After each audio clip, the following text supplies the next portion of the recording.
If you're looking for daily IELTS training or any of the books, subscribe to our channel, like this video and comment the book name. We will give it to you for free. Now we shall begin. You should answer the questions as you listen because you will not hear the recording a second time. Listen carefully and answer questions 1 to 5. Okay, Ella. As you know, you and I have to make the big decision about in which restaurant we are going to hold our office celebration. Well, we're celebrating 20 years of operation, so I think it has to be a good restaurant, something which will really impress people and make them think better of the company. We do have a budget, though. It's how much? $2,000, and that should be enough for a good meal. Actually, it's $3,000, not $2,000. I confirmed that today. That should be enough for a great meal, then. Well, this is a significant milestone. So, should we go for a buffet meal at a local hotel? All you can eat? Something like that? The Chesterfield Hotel has good food. I've eaten there before. Very impressive. Yes, I've got the brochure here. Do you know how much it costs? The full buffet banquet is beyond us, I'm afraid. Yes, but we don't have to get the banquet. They have set meals for cheaper prices. Show me the brochure. What about this? Set meals C is $50 a head, and that's just within our price range. It includes a main meal with prawns, and there's other seafood as well. Look, there's even a seafood platter with crabs, oysters, everything you like. But not everyone likes seafood. Let me see the brochure. Actually, set meal D looks better to me. More meat-based. How much is it? Meal A is $70, B is $60, and so on. So D is even cheaper at $45. OK, and we could spend the money we save on other things, such as a lottery present or something. The main meal is lamb, and everyone likes that, right? It comes with soup, dessert, coffee, all the frills that you'd expect. What's the soup? Actually, all the meals come with soup. Meal A is lobster soup, B is prawn, C is clam, but ours is chicken. Ah, I like that. Chicken is simple but tasty. All those seafood soups are not nearly as nice. So, why don't we take meal D then? Before you hear the rest of the conversation, you have some time to look at questions 6 to 10.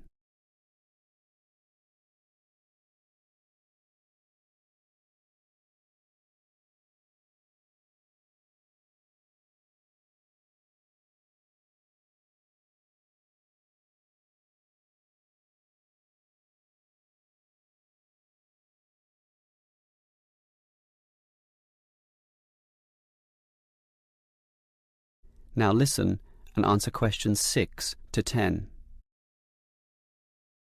All right, we've picked the restaurant and meal for this celebration, so that just leaves the time and date to be decided. We need to do it soon. This month is the 20th anniversary, so what about the 14th? 14th? But wouldn't it be better to do it after the end of quarter reports are handed in? That way everyone will feel more relaxed. That's the 18th, after the middle of the month. Good thinking. That's why you're the office manager and I'm not. And that leaves the starting time. After work, but not too late, right? Well, any time is fine, I should think. 7 p.m, 7:30, 8 p.m. Does it really matter? Not too late, though. 8 p.m. is too late. 7 p.m. might be too early for those submitting the end-of-day accounts. Split the difference then, take the middle time. That will please everyone. Sounds fine by me. Let's do that then. Now, that leaves the minor details, you know, about clothes and what to bring and... Clothes? Isn't this an informal event? Yes, but it is an anniversary and we don't want people in jeans and jogging shoes. We don't necessarily want formal dress either. I agree. Formal is too, well, formal. Smart casual is better. Let's just say smart casual, OK? OK. And should we allow smoking? Isn't that the hotel's decision? Do they allow smoking?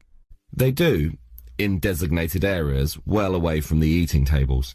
Personally, I hate smoking and would like to ban it completely from this function, but to be reasonable, I think we can just follow the hotel's policy. If they allow it, so can we. OK, that sounds fine. That just leaves, Whether the guests should bring anything with them? I think it would be a nice idea if everyone bought a... Let me guess, a card, right? A getting to know you card. No, a present, a small present, of course, to be put into a large box, and then everyone can reach inside and pull out something. A lucky dip. That should be a good laugh, don't you think? Great idea. That is the end of section 1. You now have half a minute to check your answers.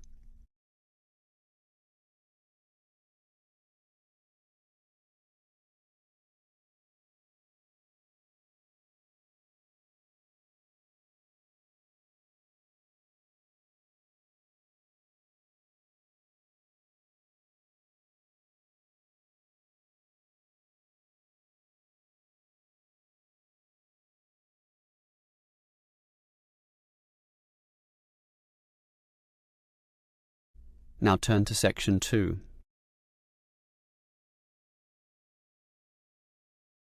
Section 2. You will hear a construction worker and university officer discussing the effects of some new construction on the university premises. First, you have some time to look at questions 11 to 15.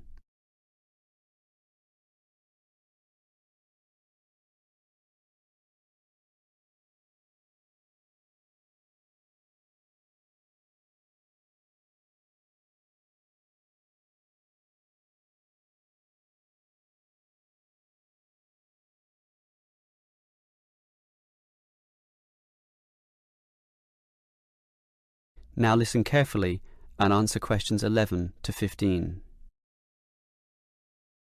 Hello, Helen, is it? Yes, that's right. And let me begin by saying that your construction is already causing considerable disturbance to our student body. I'm afraid we have deadlines to meet, but you did ask for a timetable. We can certainly try to do the noisiest work at specific times when it least disrupts the students. Good. I've already emailed you about sensitive times of the day. Obviously, our lunch period is the best time for you to do all the noisy work. Yes, and as a result, in that time we are reserving all the jackhammer and drilling work necessary for breaking up the old concrete paths. So that will be between noon and 1:30 p.m. It will result in some delays to us, but not enough to significantly put us behind. So we're happy to do it at that time. The other time you mentioned as favourable for our noisiest work is after 5 p.m. As you know, due to the deadlines, we work at night to 8 p.m. Yes, I see the lights at night when I walk to my car. Well, we can similarly put most of the digging of earth, or in other words the excavation, to that time. And that work is certainly noisy due to the engines of the earth-moving vehicles. Inevitably, of course, there must be some noise during the day, and I think that the best we can do is concentrate it at one specific time so that at least you can anticipate it. That time will be from 10 a.m. to noon. We've just finished cutting down and sawing up all the trees, so that morning period will now primarily be involved with the pouring of concrete. That must be done early in the day to allow the concrete to harden during the daylight hours. It will involve considerable noise, I'm afraid, mostly from the trucks and concrete mixers, so expect some racket in those 2 hours. So what will happen in the late afternoon? Will it be quiet enough for exam work? I believe so, since in that first hour and a half we'll be having our lunch break, and in the remaining 2 hours we'll just be making the concrete look nice, you know, removing leaves, broken pieces, and making it all level and flat before it hardens. So the noise will certainly be at a minimum in that period of time. Before you hear the rest of the talk, you have some time to look at questions 16 to 20.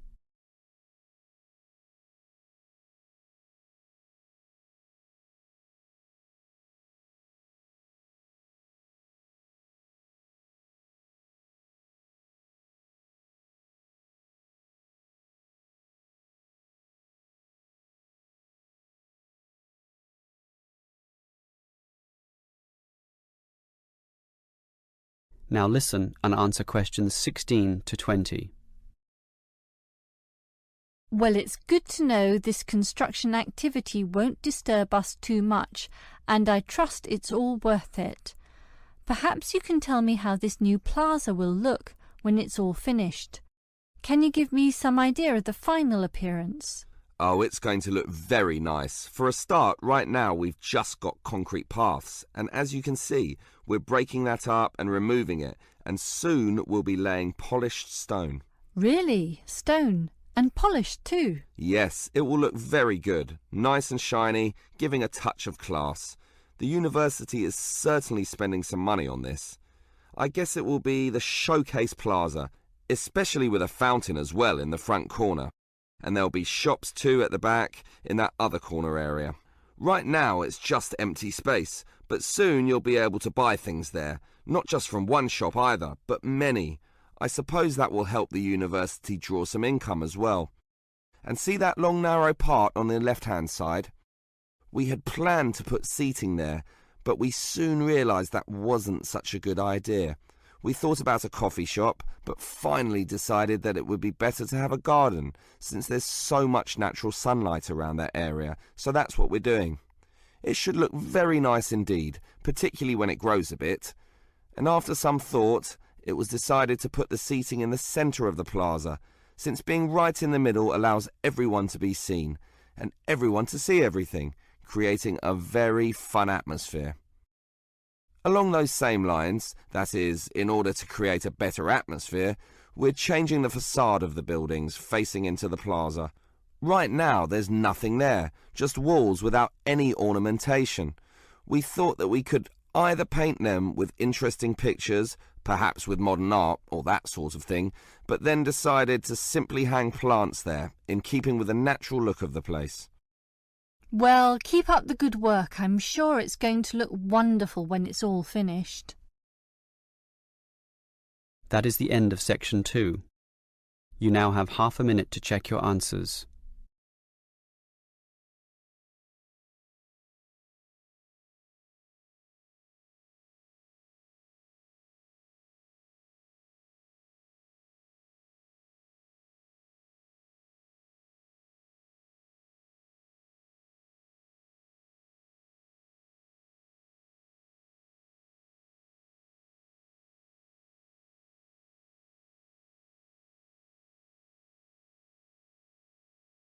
Now turn to section 3.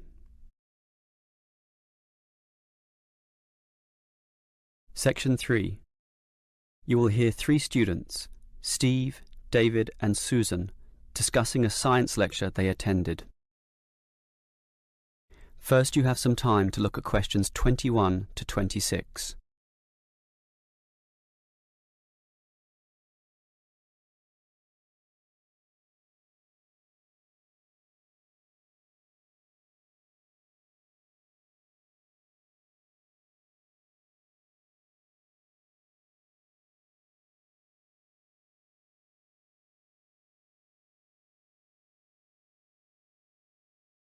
Now listen carefully and answer questions 21 to 26. What did you think about the lecture, David? I thought it was rather interesting. I liked the way it examined the personalities as well as the achievements of the 3 great physicists of history. It was also interesting in the way it highlighted that all of them had traits in common, despite being removed by centuries. What did you think, Stephen? I thought, for their times, all 3 scientists were quite revolutionary. Also, I found it quite funny how Galileo, the Italian physicist, in his great work, what was it called? It's usually abbreviated to 2 systems. Yeah, in the 2 systems. It isn't really science in the conventional sense at all because it's so funny. How can science have characters, one of them with the name Simplicio? I think, though, that it stands as significant in that it was the first major work in which authority was challenged. Before that, the church and the state and royalty all held absolute authority over the thinking of the times, but Galileo was brave enough to challenge this by putting forward scientific truth. It simply started everything. I agree with you there. and it was important, and I don't wish to underestimate that at all. But Galileo's works were somewhat scattered. He couldn't fuse all the ideas together. That had to wait for Newton's Principia. So why do we call it that? It's not even English. Well, Newton wrote his Principia in Latin, as was the practice of all scientists of the time. Principia is the key word in the title, which we usually use when referring to this great work. And I think you're right, David. Its significance lies in the way it finally created order. Before that, things were still confused, disordered, let's say. That's right, Susan. With Newton, the heavens became like a clockwork mechanism where the orbits and motion of the planets and comets could be predicted. Newton simply created order, and suddenly the universe seemed understandable. Until Einstein came along and confused the hell out of everyone. Yes, I agree that his relativity is mathematically complex, but once you conquer this, it is remarkably straightforward. Why did he call it relativity anyway? Because every motion is relative to the motion of other bodies, hence relativity. I suppose it's a logical name when you think about it. Yes, and the significance of the theory lay in the way it explained gravity. Prior to that, gravitational motion or action at a distance was just assumed to happen, but nobody quite knew why. Einstein was successful in providing a theory which explained this, and that theory has lasted to the present day. That makes it quite an accomplishment. I think we'd have to agree that all three scientists accomplished much in their own way. Before you hear the rest of the conversation, you have some time to look at questions 27 to 30.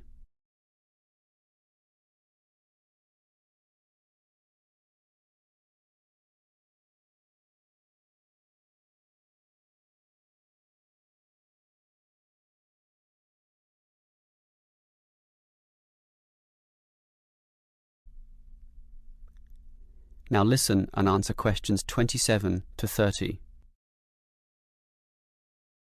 So, David, you're obviously impressed with these three scientists, so it would be interesting to know who you think was the greatest of all. Well, strictly it's impossible to say, since everything is relative to the times in which these scientists lived. Newton built upon the works of Galileo, and Einstein built upon the works of Newton. But that's not true, actually. Einstein's theories were non-Newtonian, which is why they were so substantially ahead of their time. Given this, I'd say Einstein is the greatest. Well, certainly, Steve. I accept that Einstein was great and substantially ahead of his time, but Newton's laws are still used today. Galileo, in contrast, didn't form any workable theory that lasted, and Einstein's theories are more just theoretical abstractions. Well, not really. We still use them for cosmological theories, black holes. Not for everyday life, not for normal planetary physics. In that sense, Newton has stood the test of time and must be considered the best of all. What do you think, Susan? Did you know that Newton's first law of motion is often attributed to Galileo, and that Galileo is known as the father of modern science, even by Einstein, which supports him being the greatest? I would say that we must acknowledge the man who first started the scientific revolution. Without his work, we wouldn't have Newton or Einstein. Oh, Susan, that's ridiculous. Galileo's works were unscientific and almost farcical. Look, here's Peter. Let's ask him. Peter, which scientist do you think was the greatest? Greatest? The old argument. Einstein is the conventional answer, but when it comes down to it, no one quite knows what his theories really mean. Newtonian physics is at least understandable, so I'll go for him. Yes, there you go. Well, we'll just have to agree to disagree on that one. That is the end of section 3. You now have half a minute to check your answers.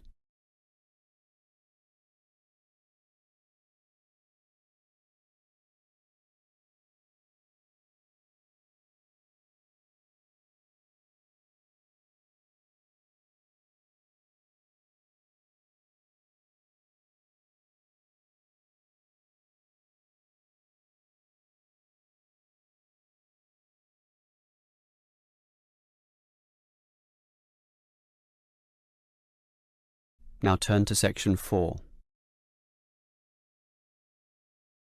Section 4. You will hear a lecturer talking about brands and branding. First, you have some time to look at questions 31 and 32.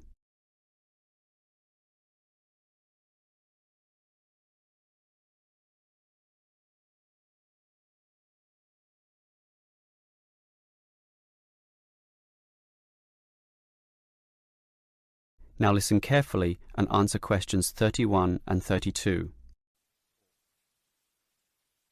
In the Wild West, without fences or defined ownership of land, one man's cattle could easily be mixed up with another. Hence, cattle were branded. That is, a sign was scarred onto their skin using a hot iron brand. Well, we still use the word today, but in a more general sense. Putting it simply, a brand is a name, term, design or symbol which identifies one's seller's goods from another. The car model might be called an Echo, but the brand is Toyota, complete with a Toyota symbol. People will trust brands, leading them to buy other products of the same brand. Then it has achieved brand recognition, which is a very good thing to have. Similarly, perhaps your clothes are Gucci, your jeans are Calvin Klein, your medicine is Procter & Gamble, and your cheesecake is the pleasantly termed Sara Lee. And that's the way you like it. Actually, all those previous brand names show you one way to coin the name of your brand. Just name your company and its products after yourself. This is known as using founders' names, which is all right if your name is catchy and cadent, such as, well, Calvin Klein, but there are many other ways as well. Before you hear the next part of the lecture, you have some time to look at questions 33 to 35.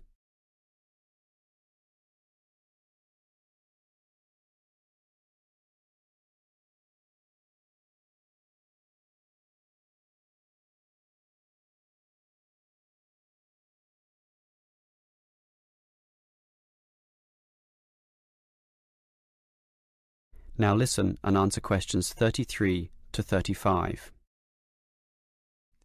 Well, here are some other ways to decide on your new brand name. You could use an acronym such as IBM or AWA, which sounds modern, scientific, and technically proficient. You might also wish to evoke feelings with an evocative name, such as Everest Airlines, where the skies are yours, or Amazon Books, with streams of literature, biggest in the world, or Nike, named after the winged Greek god of victory.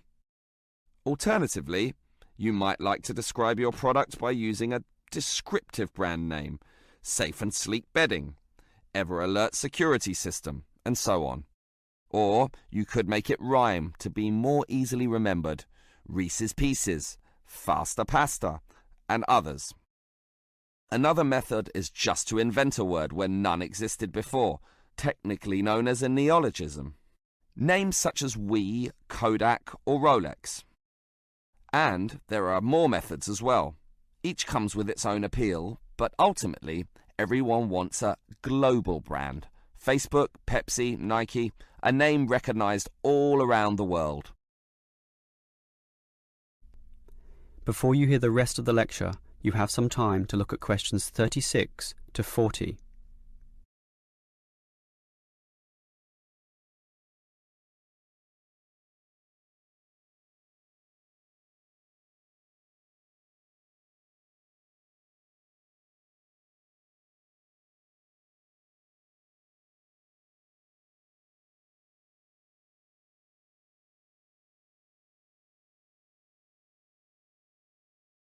Now listen and answer questions 36 to 40.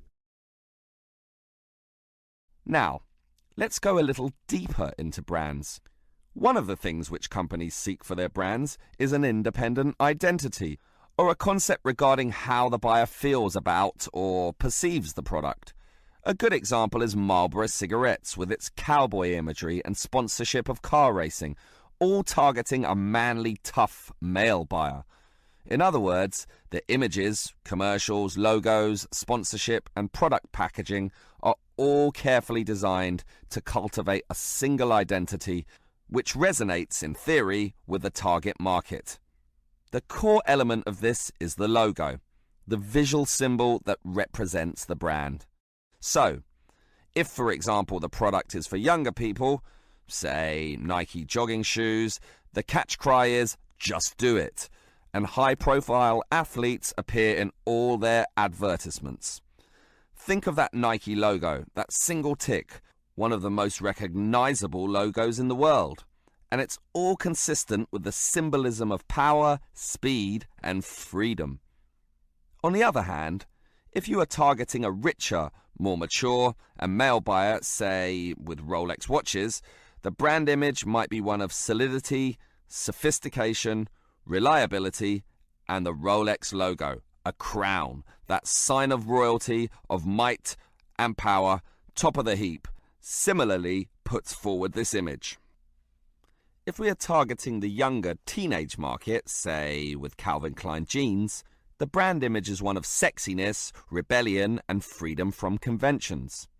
The logo is simply the name on the jeans, but it is linked to that famous series of sexy models and those controversial ads, which still run to this day. This is all big science now, collectively known as brand management. It's complicated, but when done well, can result in millions of dollars in extra sales. That is the end of section 4.